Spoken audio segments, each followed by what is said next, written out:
Hello and welcome. Hello and welcome in this video of the G20। ये हमारा video है जो कि इस वीडियो में हम लोग G20 के बारे में बात करेंगे। So the G20 is an important topic in the globalization and Indian economy chapter of economics. ये जो आपका टॉपिक है वो ग्लोबलाइजेशन एंड इंडियन इकोनॉमी के एंड टॉपिक एक एज अ एक्स्ट्रा टॉपिक के ऐड हुआ है।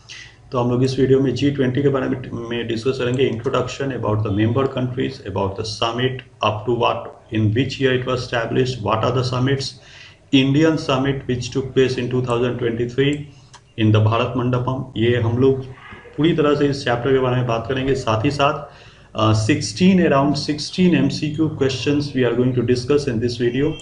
इस वीडियो में हम लोग अलग अलग MCQ टाइप ऑफ क्वेश्चंस भी डिस्कस करेंगे। MCQ टाइप ऑफ क्वेश्चंस बहुत इंपॉर्टेंट है आपके लिए। यहाँ से ये जो टॉपिक है G20, it is a burning topic, sir it is based on the current affair के ऊपर में भी है और ये बहुत इंपॉर्टेंट टॉपिक है, एक बर्निंग टॉपिक है। सो इससे आपका करंट अफेयर के बारे में भी जानकारी मिलेगी, साथ ही साथ MCQ क्वेश्चंस के बारे में आप प्रैक्टिस कर पाएंगे। द डिटेल्ड इंफॉर्मेशन G20 के बारे में हम लोग डिस्कस करेंगे। ग्लोबलाइजेशन एंड इंडियन इकोनॉमी जो चैप्टर है वो इस YouTube चैनल पर पहले से ही दिया हुआ है। You can watch that video also and after that we will start the G20 topic. So let's start the G20 topic. So G20 is mainly a international group of 19 different countries. 19 अलग अलग countries जो हैं वो G20 के member countries हैं। तो अब ये G20 जो है वो कब स्टैब्लिशमेंट हुआ था, तो 1999 में G20 का जो as a regional as a international organization, as a cooperative platform among the different countries to boost up the economy को सबसे पहले G20 में टारगेट किया गया था, इकोनॉमिक स्टेबिलिटी। सबसे पहले इसके जो सेंट्रल बैंक के जो गवर्नर्स हैं वो इसके सबसे पहले इसके मेंबर्स बने। उसके बाद ये 2008 में जो एक आया था डिप्रेशन, 2008 में एक ग्रेट डिप्रेशन आया था जो कि अमेरिका से शुरू हुआ था और पूरे वर्ल्ड में फैल गया था। इंडिया में भी वो डिप्रेशन का इफेक्ट आया था, तो बहुत सारे लोगों की जॉब्स चली गई थी। तो इसके बाद 2008 के बाद से अलग अलग जो कंट्रीज हैं वो भी इसके मेंबर्स बन गए। अब ये जो G20 जो नेशंस है, G20 जो कंट्रीज है, इसमें बहुत सारे कंट्रीज इसके मेंबर्स हैं, जो बहुत सारे कंट्रीज इसके एनिमी भी हैं। जैसे कि अमेरिका की बात की जाए, अमेरिका और रशिया ये दोनों ही आपस में एकदम दुश्मन है। Ukraine is also a member of the regarding the Ukraine, both America and the Russia fought each other. America चाहता था कि यूक्रेन नाटो में शामिल हो जाए, जिससे कि हम लोग रशिया को उसको अटैक कर पाए, रशिया को हम लोग काउंटर कर पाए। और साथ ही साथ रशिया ने यूक्रेन पर अटैक कर दिया because it will not allow the NATO nations to come at its doorstep, because Ukraine is at the doorstep of Russia. So दोनों ही इसके मेंबर्स हैं। तो आप ट्रिक की तरह से भी याद रख सकते हैं, 19 कंट्रीज जो हैं इसके मेंबर कंट्रीज हैं। और कब इस्टेब्लिशमेंट हुआ था, तो 1999। तो G20 कहते हैं। साथ ही साथ यूरोपियन यूनियन के जितने भी सारे देश हैं वो भी इसके मेंबर हैं। अफ्रीकन यूनियन के भी जितने भी सारे देश हैं वो भी इसके मेंबर्स हैं। तो क्यों हुआ था, इकोनॉमी को सबसे पहले टारगेट किया था। और दूसरी बात है कि जो पुअर और रिच नेशन दोनों ही इसके मेंबर हैं, पुअर नेशन, रिच नेशन दोनों ही इसके मेंबर हैं। अब अगर बात की जाए जो पुअर नेशन है वो क्या कहते हैं, जो सबसे पहले जो होती है जो रिच नेशन है वो क्या कहते हैं, climate change mitigation and the sustainable development. वो हमेशा कहते हैं कि अपने इकोलॉजिकल बैलेंस को बचाओ, डिफॉरेस्टेशन मत करो, सॉइल को बचाओ, पेड़ पौधों को बचाओ। ये रिच कंट्रीज बोलते हैं। लेकिन पुअर कंट्रीज बोलते हैं नहीं, हमें तो डेवलपमेंट करना है, हमें तो डिफॉरेस्टेशन करना ही होगा, नहीं तो हम अपने आप को डेवलप कैसे करेंगे। और वो लोग ये भी क्लेम करते हैं कि जो रिच कंट्रीज हैं they had already done the deforestation, they are main responsible for the climate change. तो आप खुद तो डेवलप हो, हमें डेवलपमेंट करने से रोक रहे हो एज इसका एक्सक्यूज दे करके, ग्लोबल क्लाइमेट चेंज का एक्सक्यूज दे करके आप हमें रोक रहे हैं। तो ये भी एक होता है। तो इन दोनों को एक सिंगल प्लेटफॉर्म पर लेना था। जो डेवलप्ड कंट्रीज है, डेवलपिंग कंट्रीज है, दोनों को एक सिंगल प्लेटफॉर्म पर लाना था। तो ये भी G20 बहुत अच्छा रोल प्ले करता है। ये दोनों ही डेवलप्ड डेवलपिंग, दोनों को ही एक प्लेटफॉर्म देता है जहां पर एक जगह पर बैठ करके वो लोग डिस्कस कर सकते हैं। ठीक है, अब ये जो डेवलपिंग कंट्रीज है उसको एक और नाम से जाना जाता है, वो है थर्ड वर्ल्ड कंट्रीज। अब थर्ड वर्ल्ड कंट्रीज कौन है? थर्ड वर्ल्ड कंट्रीज कौन है? तो third world countries are the poor and developing nations of Asia, Africa, Latin America. Asia, Africa और लैटिन अमेरिका के जो गरीब देश हैं उनको थर्ड वर्ल्ड कंट्रीज कहते हैं। लेकिन इसका मतलब ये नहीं है कि एशिया, अफ्रीका और लैटिन अमेरिका के जितने भी सारे देश हैं सब के सब गरीब हैं, नहीं, ऐसा नहीं है। South Africa is not a poor country, China is not a poor country, Russia is not a poor country, Singapore is not a poor country. Singapore को कहते हैं it is a model nation, it is a model nation of the developed country. एक developed country को कैसा होना चाहिए कि वो सिंगापुर से देखे, सिंगापुर का इंफ्रास्ट्रक्चर इतना अच्छा है। तो ऐसा नहीं है जापान रिच कंट्री, तो ऐसा नहीं है कि जितने भी सारे एशिया, अफ्रीका और लैटिन अमेरिका के नेशंस है वो सब पुअर है। तो थर्ड वर्ल्ड कंट्रीज ऐसे कंट्रीज को कहते हैं जो कि सेकेंड वर्ल्ड वॉर के बाद इनका इंडिपेंडेंस होता है, कॉलोनियल रूल से लोग निकलते हैं और डेवलपिंग कंट्री इनको कहा जाता है। ठीक है, third world country, I hope it is clear. तो the sustainable development, so main aim is the financial stability, climate change mitigation and sustainable development. About the sustainable development we have studied in the resource and development chapter, that is sustainable development is a type of development in which without damaging the environment we can meet the demand of the present generation and the future generation without damaging the environment. So that is the sustainable development. तो ये होता है sustainable development and the climate change, global economy. ठीक है, तो these are the major issues which G20 discuss. अगर आप अच्छे से सुनेंगे तो जितने भी सारे MCQ टाइप ऑफ क्वेश्चन है वो ऑटोमेटिकली कर देंगे। तो 19 कंट्रीज इसके मेंबर्स हैं, 2 रीजनल ऑर्गेनाइजेशन है, यूनाइटेड यूरोपियन यूनियन और African Union. I hope it is clear. Then we are moving. कब ये एस्टैब्लिशमेंट हुआ था, कितने नेशंस है, बहुत इंपॉर्टेंट है। तो इसके पहले मेंबर्स कंट्रीज पर आते हैं। तो मेंबर G20 के जो मेंबर कंट्रीज हैं वो ये हैं: Argentina, Australia, Brazil, Canada, China, France, Germany, India, Indonesia, Italy, Japan, Mexico, Russia, Saudi Arabia, तो South Africa, South Korea, Turkey, United Kingdom और यूनाइटेड स्टेट्स। टोटल 19 कंट्रीज है। साथ ही साथ यूरोपियन यूनियन है, अफ्रीकन यूनियन। ये जो 2 हैं वो रीजनल ऑर्गेनाइजेशन। अब रीजनल ऑर्गेनाइजेशन क्या है? जो एक रीजन पर बेस करके बनते हैं। यूरोपियन यूनियन में इंडिया का कोई आदमी नहीं है। India can not be a member of European Union because it is a regional organization. So in regional organization only European nations can participate. Another one is called the African Union. African Union में Africa के countries ही participate कर सकते हैं। Now the G20 represents 85% of the world's GDP. What is the GDP? So GDP means the final value of goods and services produced within the territory of a nation. मतलब देश के भीतर में, देश की बाउंड्री के भीतर में जो फाइनल वैल्यू है गुड्स एंड सर्विसेज का, उसको कैलकुलेट करके हम लोग जीडीपी निकालते हैं। आप लोग ये सेक्टर ऑफ इंडियन इकोनॉमी में पढ़ चुके हैं। तो 85% of world's GDP, more than 75% of the global trade and 66% of the world's population 66% जो है वो इस GDP, इस G20 में आता है। I hope it is clear. Now let's move to the 18th G20 summit which took place in New Delhi. New Delhi में ये G20 सेशन होता है। कौन सा सेशन होता है? 18वां सेशन हमारे देश में होता है। इसके पहले यानी कि 2023 के पहले कोई भी समिट हमारे देश में नहीं हुआ था। पहली बार ये ऐसा हुआ है जब इंडिया ने G20 के समिट को होस्ट किया। ठीक है, तो दिस इज द स्लोगन वसुधैव कुटुंबकम, one earth, one family, one future. अब ये 43 हेड्स के डेलीगेशंस इसके मेंबर्स बनते हैं और ये सितंबर में हुआ था G23 23 में हुआ था G20 का सेशन और इसका थीम था वसुधैव कुटुंबकम, the whole world is our family. अब देखिए G20 का सेशन जो है 23 का सेशन हुआ था न्यू दिल्ली में। अब अगला जो सेशन होगा वो होगा 24 में। 2024 में ये कहाँ पर होगा? तो ब्राजील में होगा, ब्राजील में होगा। इसके बाद साउथ अफ्रीका में होगा 25 का सेशन, याद रखिएगा। ठीक है, ये MCQ में पूछ सकता है। ठीक है, तो यहाँ पर एक और भी इंटरेस्टिंग बात आपको बता रहा हूँ। ये जो G20 का जो सेशन हुआ था इंडिया में, तो वहाँ पर मेन जो इम्पोर्टेंट एक इशू था वो था खाना।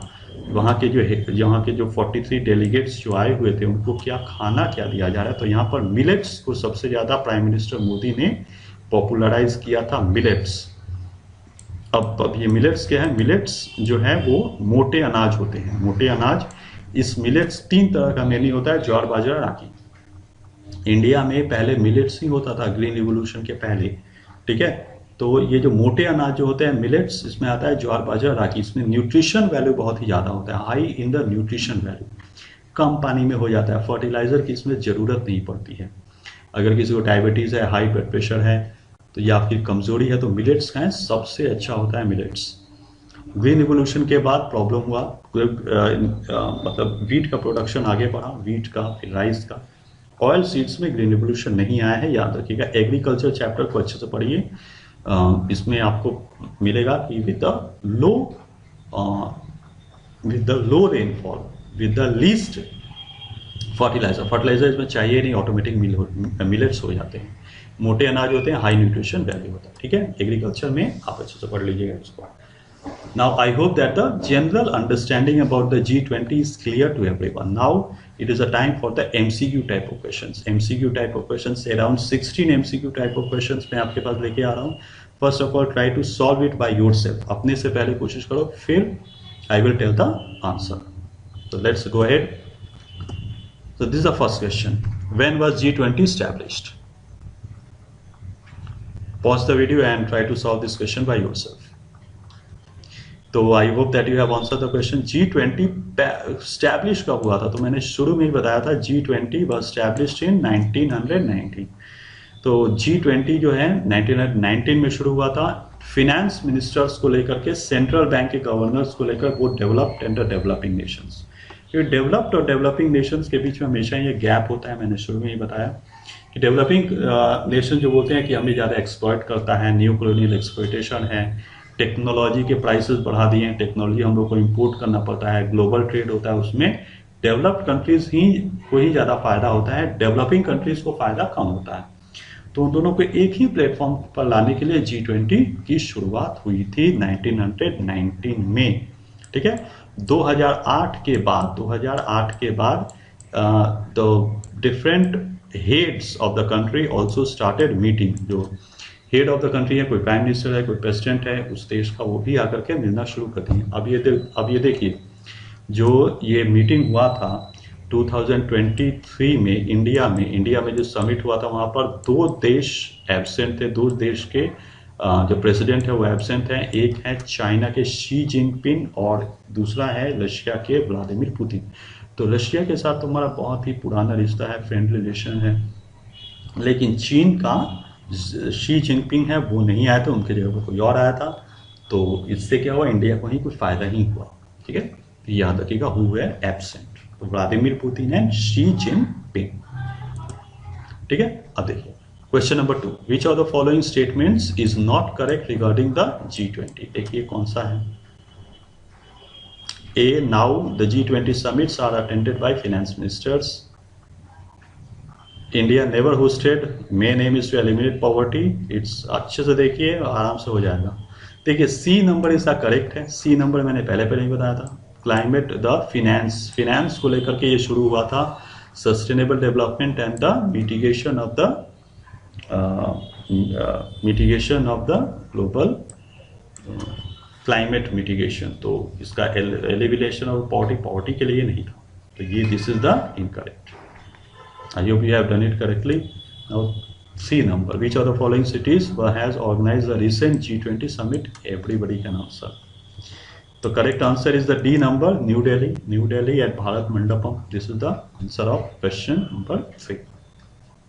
So let's go ahead with the question number 4. Question number 4. What was the theme of G20 summit happened in India? Answer it. So the correct answer is the C number. At the logo you have seen, one earth, one family, one future. This is the theme. 5 number, which of the following is not a member of G20? तो देखिए G20 Turkey है, Mexico है, Indonesia भी है, Singapore is not a member of G20 so far, but very soon I think Singapore will also become the G20 member, but still G20 Singapore is not a member of G20. Which of the following which of the following statement is not correct regarding the G20? Try to solve it by yourself. अब देखिए, I hope that you have solved it. Then D number is the correct option. यहाँ पर 66% होगा. Here the 40% population, 66% of the population होगा. ठीक है, around 2/3. This will be the correct. ठीक है.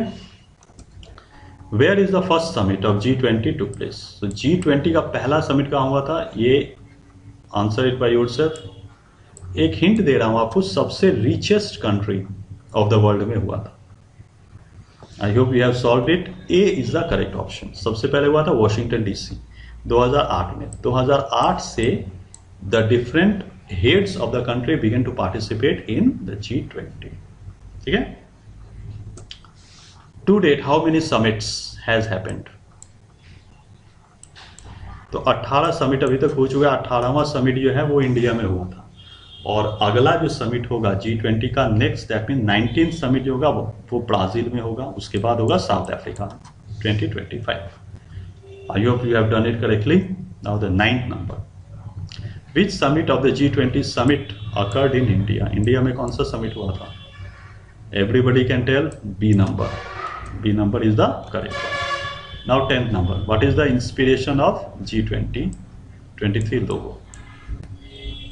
तो देखिए, इंडिया में हुआ था 2023 का समिट. तो इंडियन नेशनल फ्लैग, हम लोग अपने नेशनल फ्लैग को सबसे इंपॉर्टेंट समझते हैं, हर एक देश समझता है. तो national flag saffron white and green and blue. तो ये है हमारे G20 का लोगो, और saffron white green and blue. ठीक है. One earth, one family, one future. This is the inspiration. What is the headquarter? Where is the headquarter of G20? तो देखिए G20, अच्छा सॉल्व बाय योरसेल्फ. तो देखिए, I hope that you have solve it. G20 का कोई headquarter नहीं है. जिस देश में, हर एक देश में मतलब अलग अलग, हर साल अलग अलग देश में G20 का समिट होगा. जहां पर होगा वही उसका हेडक्वार्टर हो जाएगा. ठीक है. तो G20 does not have its headquarter. तो D number will be the correct one. All these questions, remember it properly, very important for preparation of your board exam as well as any type of MCQ, any type of Olympiad examination you are giving. All these MCQs are very important. Now come to the next one, official language of the G20 summit. The G20 summit का official language क्या है? Solve it by yourself. So the correct option is the D. English, French, Spanish. All these are the official language of the G20 summit. Next, move to the next one. Which country will host the G20 meeting in 24? अभी मैंने बताया. Correct option is the Brazil. Brazil is the correct option. Brazil will host the G20 in 24, followed by South Africa in 25. South Africa में 25 का session होगा. यही तो पूछेगा, इससे डीप नहीं पूछेगा. इससे डीप आपके ये कोई IAS का एग्जाम आप नहीं दे रहे हैं, तो इससे डीप तो क्वेश्चन आएगा ही नहीं. यही मैं MCQ जो दे रहा हूँ, वहीं पर ही सारे के सारे क्वेश्चन आपको मिल जाएंगे. Now 14th number. PM Modi transferred G20 presidency to whom? तो correct option is C number. Luis Inacio Lula de Silva is the president of Brazil. So this is a picture. The president is receiving the mark of closure and transfer of presidency. Prime Minister Modi is transferring the presidency to president of the mark of closure and presidency to president of Brazil, Lula da Silva. So thank you for watching this video and being with us. I hope that you have cleared the doubts and this session you have enjoyed well and you have learned a lot. I hope that this session will give you a big boost in your board examination preparation, as well as updating you for the MCQ type of questions, as well as for the current affairs. So thank you for being with us and watching the video.